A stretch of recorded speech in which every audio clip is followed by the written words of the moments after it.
Qo'qonda Charxiy nomini eshitmagan odam deyarli bo'lmasa kerak. Lekin savol tug'iladi. Charxiy deganda aynan nima nazarda tutiladi? Qarshingizda Asqarali Hamro Ali o'g'li Charxiy yoxud qo'qonliklar uchun Charxiy domla.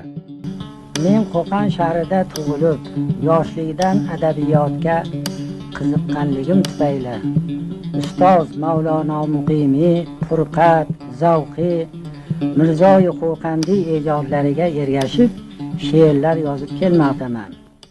Charxiy domla 1900-yilning 23-fevralida Qo'qonning Sarbotir mahallasida to'quvchilar oilasida tavallud topgan. Bu shaxs dastlab G'aljasoy mahallasidagi Jadidlar maktabida, keyinchalik Devonbegi madrasasida arab va fors tillarini mukammal o'rganib, shu qatorda diniy ilmlarni ham chuqur o'rgangan. Undan tashqari Charxiy domla tattotlik va ota kasblari bo'lmish to'quvchilikning ham anchayin mohirona ustalaridan biri edi.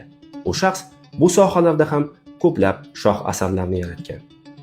1916-yildan boshlab Charxiy domla she'r va g'azallarni ham yoza boshlaydilar. Lekin u kishi yozgan asarlarni keng ommaga taqdim etmagan.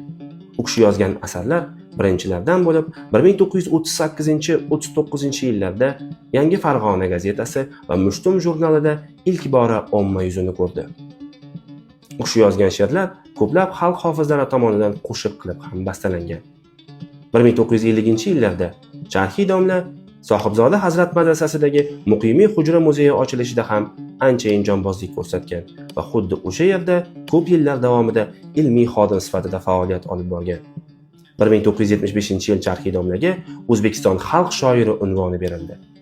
Va 1979-yil domla 79 yoshida Qo'qonda vafot etgan. Shoirning xotirasini mustahkamlash maqsadida shahar ko'chalaridan biriga uning nomi berilgan va xuddi o'sha hududdagi bozor ham bir muncha vaqt uning nomi bilan atalgan. Siz shahrimiz tarixiga oid yana qanday ma'lumotlarni bilishni istaysiz? Izohlarda yozib qoldiring.